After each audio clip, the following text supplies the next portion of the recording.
Hello बच्चों, this is Mukundlal and you are watching my YouTube channel e chemistry Pathshala. तो बच्चों, पिछले वीडियो लेक्चर में हमने बात किया था कि हम मेजरमेंट ऑफ कंडक्टेंस, हम कैसे कंडक्टेंस को क्या कर सकते हैं, मेजरमेंट कर सकते हैं। इस वीडियो लेक्चर में हम बात करने वाले हैं बहुत ही important topic, variation of conductance with electrolyte. अब जो हमारे पास इलेक्ट्रोलाइट है, there are two types of electrolyte, strong electrolyte and weak electrolyte. ये कैसे वेरिएशन होगा, उसका कंडक्टेंस कैसे वेरिएशन होगा, इस वीडियो लेक्चर में क्या करने वाले हैं, बात करने वाले हैं। वेरिएशन करने पे हमारा conductivity, conductance, molar conductivity, equivalent conductivity कैसे वेरिएशन होता है, इसके बारे में थोड़ा डिस्कस कर लेते हैं।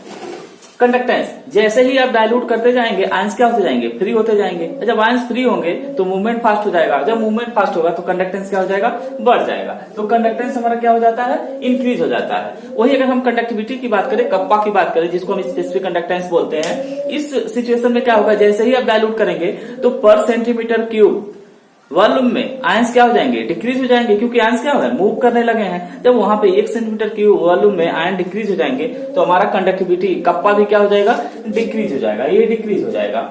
मोलर कंडक्टिविटी, जैसे ही आप डाइल्यूट करेंगे वॉल्यूम बढ़ जाएगा, जब वॉल्यूम बढ़ जाएगा तो मोलर कंडक्टिविटी भी क्या हो जाएगी, इंक्रीज हो जाएगी। और इक्विवेलेंट कंडक्टिविटी भी क्या हो जाएगी, इंक्रीज हो जाएगी, बिकॉज वॉल्यूम क्या हो गया, इंक्रीज हो गया। तो हम ये देख रहे हैं conductance, molar conductivity, equivalent conductivity dilution करने पे क्या होते हैं, इंक्रीज होते हैं। वही कंडक्टिविटी और स्पेसिफिक कंडक्टेंस क्या हो जाता है, डिक्रीज हो जाता है। पहले हम बात करेंगे conductance behaviour of strong electrolyte, उसके बाद बात करेंगे हम वीक इलेक्ट्रोलाइट का।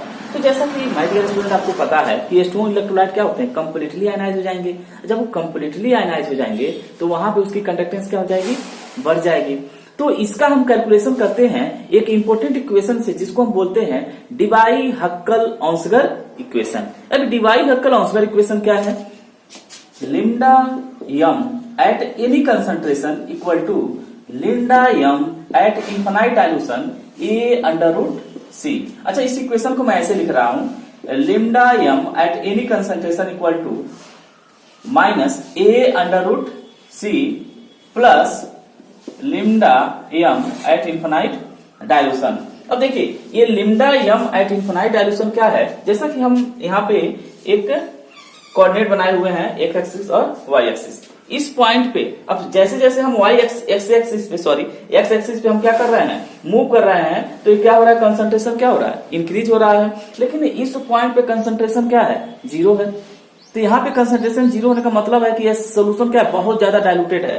तो यहाँ पे जब इतना ज्यादा डाइल्यूटेड है तो उसी को हम बोलते हैं molar conductivity at infinite dilution. इस पॉइंट पे जो भी वैल्यू आएगी उसको हम क्या बोलेंगे, एट इनफाइनाइट डाइल्यूशन। और इसका एक नाम और है जिसको हम बोलते हैं लिमिटिंग मोलर कंडक्टिविटी। तो इसको हम बोल सकते हैं लिमिटिंग मोलर कंडक्टिविटी, और क्या बोल सकते हैं, molar conductivity at infinite dilution, दोनों बोल सकते हैं।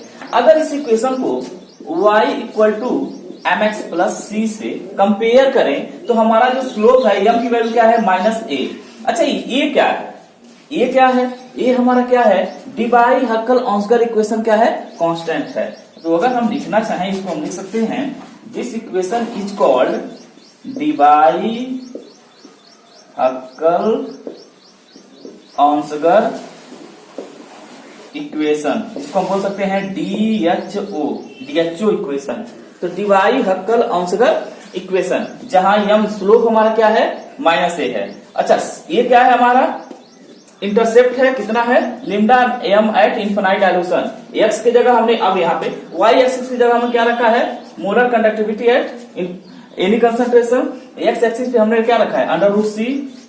तो अगर हम एक स्ट्रॉन्ग इलेक्ट्रोलाइट का लेकर अगर हम एक स्लोप बनाते हैं, जैसे हम एक एग्जांपल ले लेते हैं केसीएल का। केसीएल क्या है, हमारा स्ट्रॉन्ग इलेक्ट्रोलाइट है। तो केसीएल को लेकर अगर हम इसका स्लोप बनाएं तो हम ये देखेंगे, जैसे जैसे कंसंट्रेशन इंक्रीज होता जाएगा वैसे वैसे मॉलिक्यूल्स के बीच में जो इंटर अट्रैक्शन फोर्स है वो स्ट्रॉन्ग होता जाएगा। तो जब स्ट्रॉन्ग होता जाएगा तो मूवमेंट क्या हो जाएगा, स्लो हो जाएगा। तो यहाँ से जैसे जैसे हम नीचे की ओर जाएंगे ये कर्व क्या होता जाएगा, डाउनवर्ड की ओर आता जाएगा। तो यहां से इस पॉइंट को, अब इसका अगर हम स्लोप कैलकुलेट करना चाहें तो ये स्लोप हमारा क्या है, माइनस ए। स्लोप क्या है, माइनस ए है। और यहां से यहां तक जो इंटरसेप्ट की वैल्यू है वो हमारा क्या है, lambda m at infinite dilution. तो इस इक्वेशन से हम क्या कर सकते हैं, इजीली कैलकुलेट कर सकते हैं स्ट्रॉन्ग इलेक्ट्रोलाइट का। वही बात अगर हम करेंगे जो बहुत ही इंपॉर्टेंट है, अच्छा ये स्लोप किसका है, KCl का स्लोप है।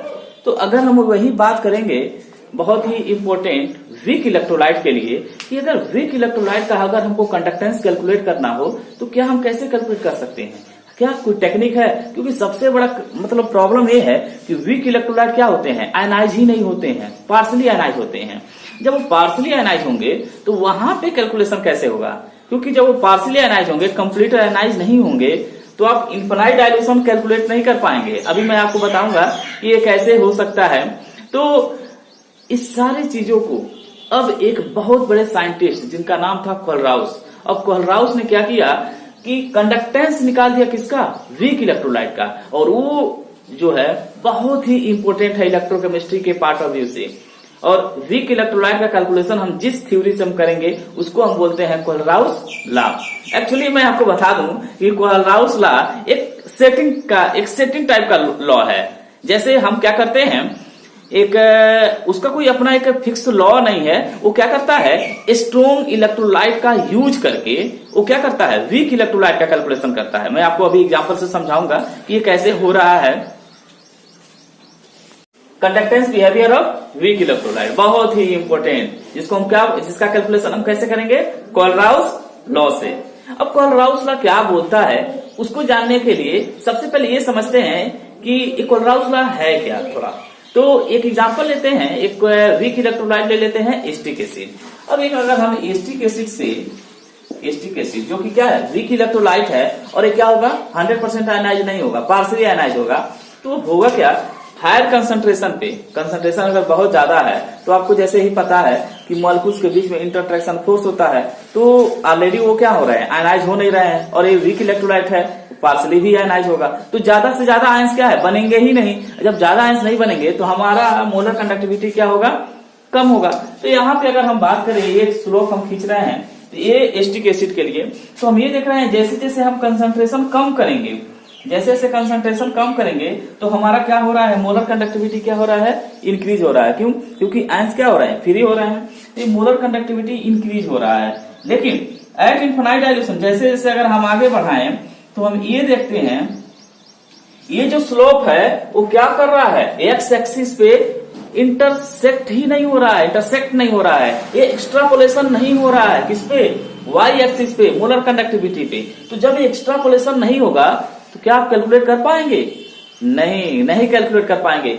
स्ट्रॉन्ग इलेक्ट्रोलाइट का स्लोप क्या था, लीनियर था। लीनियर होने से क्या होगा कि यह लाइन जो है यह वाई एक्सिस पे क्या कर रहा है, इंटरसेक्ट कर रहा है। तो जब इंटरसेक्ट कर रहा है, एक्स्ट्रापोलेशन हो रहा है, तो हम यहाँ पे क्या है, इस वैल्यू को यानी लिम्डा एम एट इनफाइनाइट डाइल्यूशन क्या कर सकते हैं, कैलकुलेट कर सकते हैं। लेकिन वीक इलेक्ट्रोलाइट का क्या है, वीक इलेक्ट्रोलाइट का कर्व इसके क्या हो रहा है, पैरेलल हो जा रहा है, एक्स्ट्रापोलेशन इस वाई एक्सिस पे नहीं हो रहा है। तो जब इस वाई एक्सिस पे नहीं हो रहा है तो जो हमारे पास इक्वेशन था, Debye Huckel Onsager equation, lambda m equal to at any concentration lambda m at infinite dilution A under root C, तो क्या हम वीक इलेक्ट्रोलाइट के लिए यूज कर सकते हैं? तो हमारा जवाब है नहीं, क्योंकि हमें इसकी वैल्यू नहीं मिल पाएगी। जब हमें इसकी वैल्यू ही नहीं मिलेगी तो क्या हम डिवाई-हक्केल-ऑन्सगर इक्वेशन वैलिड होगा वीक इलेक्ट्रोलाइट के लिए? नहीं होगा।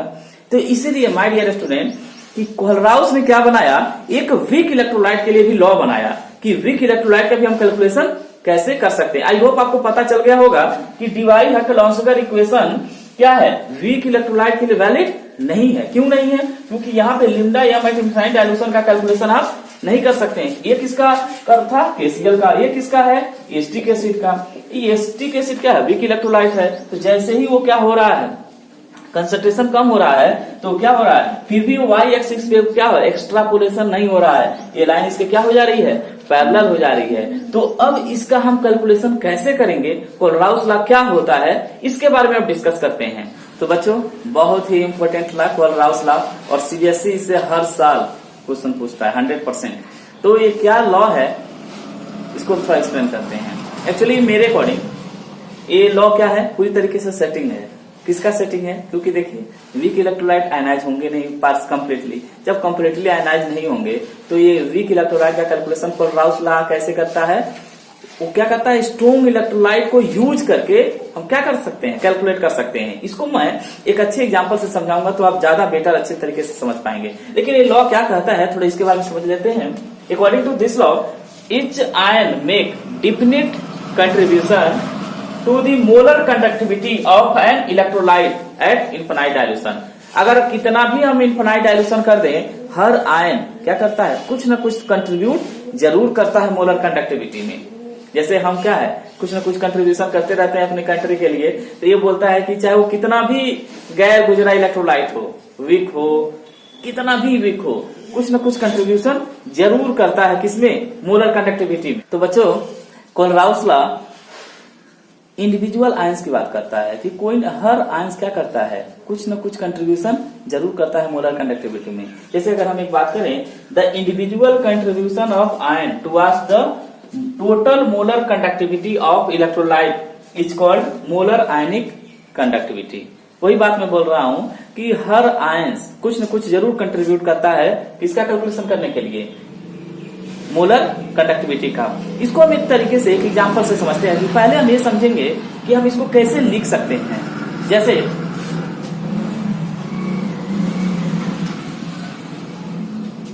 अगर हम बात करें कि मुझे कैलकुलेशन करना है lambda m at infinite dilution किसका, NaCl का, तो हम इसको लिखेंगे कैसे, ध्यान दीजिए।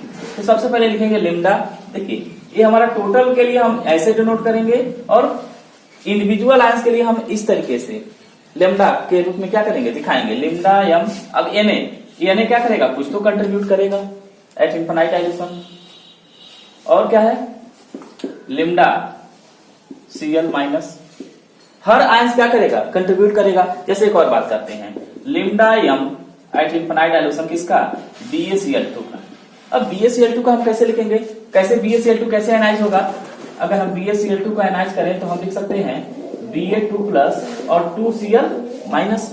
अब देखिए इसको कैसे लिख रहे हैं, lambda m at infinite dilution Ba2 plus, और उसके बाद देखिए यहाँ पे जो 2 है, जो स्टॉइकियोमेट्रिक नंबर है, उसको हम क्या करेंगे, मल्टीप्लाई कर देंगे।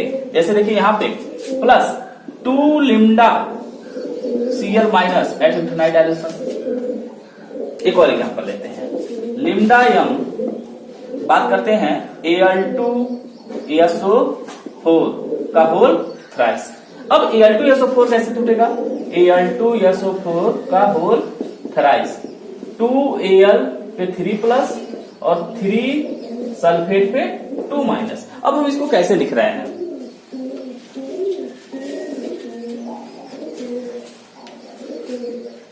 लिम्डा यम Al2 से मल्टीप्लाई कर लेंगे, 2 lambda Al3 plus at infinite dilution plus sulphate का 3 लिम्डा SO4 पे 2 माइनस एट इन्फिनाइट डायल्यूशन। तो आपको समझ में आ रहा है कि हम इसको लिख कैसे रहे हैं। अब क्वेश्चन ये है कि कोलराउस लॉ किस तरीके से कैलकुलेशन करता है वीक इलेक्ट्रोलाइट का। जैसे मैं बता रहा हूं कि एक सेटिंग है, मेरे अकॉर्डिंग क्या है, कोलराउस लॉ एक सेटिंग है। जैसे अगर मुझे कैलकुलेट करना है तो सपोज हमें इस एस्टिक एसिड का कैलकुलेशन करना है, तो सबसे पहले हमारे क्वेश्चन में क्या मेंशन रहेगा, CH3CO Na का वैल्यू भी मालूम है, NaCl का वैल्यू दिया रहेगा और एक है HCl का वैल्यू दिया रहेगा, ये सारे दिए रहेंगे। अब इसका यूज करके क्या, ये सारे क्या है, स्ट्रॉन्ग इलेक्ट्रोलाइट हैं, इन सारे ये सब स्ट्रॉन्ग इलेक्ट्रोलाइट हैं और इनके यूज से हम क्या करेंगे, एस्टिक एसिड का कैलकुलेशन करेंगे। अब जैसे देखिए यहाँ पे एस्टिक एसिड में CH3COOH है, तो हम देखेंगे कौन कौन से कॉमन आयंस है हमारे पास। तो एस्टिक एसिड हमारे पास क्या है, CH3CO माइनस, यहाँ भी है। अच्छा H कहां से मिल जाएगा, H यहाँ से मिल जाएगा। तो हम क्या करेंगे, इस इक्वेशन और इस इक्वेशन को क्या करेंगे, ऐड कर देंगे। सपोज इन सारा वैल्यू आपको क्वेश्चन में मेंशन होगा। सपोज मान लेते हैं यहाँ पे कि 100 वैल्यू है, ये मान लेते हैं 50 है और ये मान लेते हैं 200 है। तो हम देख रहे हैं एस्टिक एसिड क्या है, पहले और दूसरे से हमें मिल जाएगा, सॉरी पहले और तीसरे से मिल जाएगा।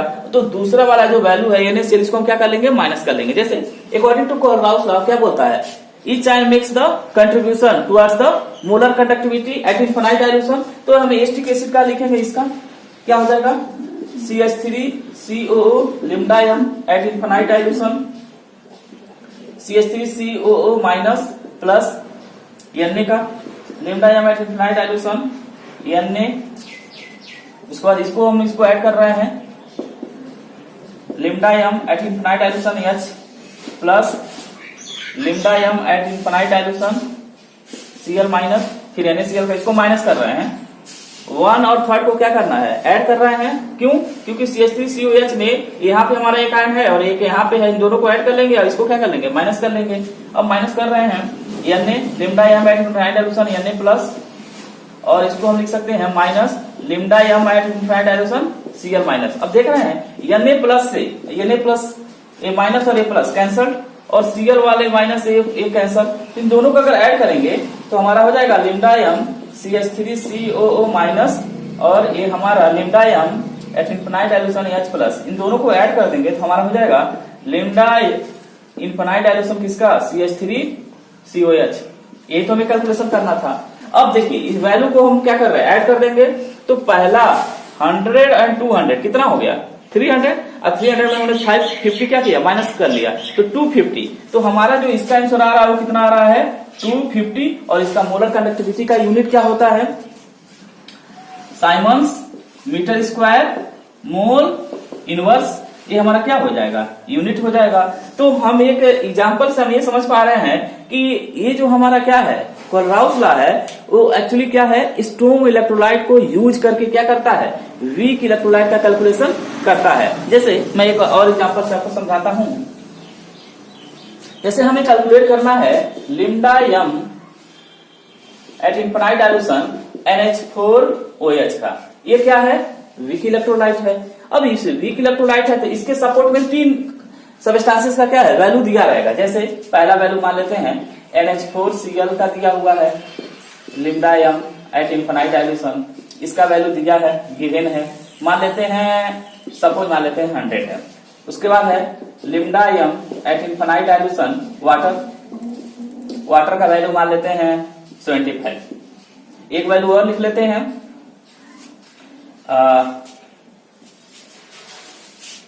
lambda m at infinite dilution HCl, इसका मान लेते हैं 200 मान लेते हैं।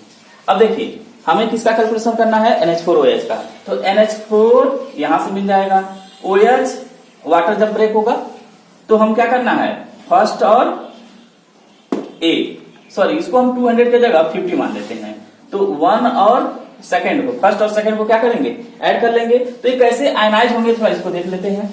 तो NH4Cl कैसे आयनाइज होगा, lambda m at infinite dilution NH4Cl equal to lambda m, जब इंडिविजुअल आयंस को लिखेंगे तो ऐसे लिखेंगे, टोटल आयंस को लिखेंगे तो ऐसे लिखेंगे, lambda m infinite dilution NH4 plus lambda m Cl minus at infinite dilution, और क्या लिख सकते हैं, वाटर का लिखेंगे lambda m infinite dilution water, lambda m infinite dilution H plus lambda m infinite dilution OH minus HCl का lambda m infinite dilution HCl, lambda m infinite dilution H plus, और इसको लिख सकते हैं lambda m infinite dilution Cl minus.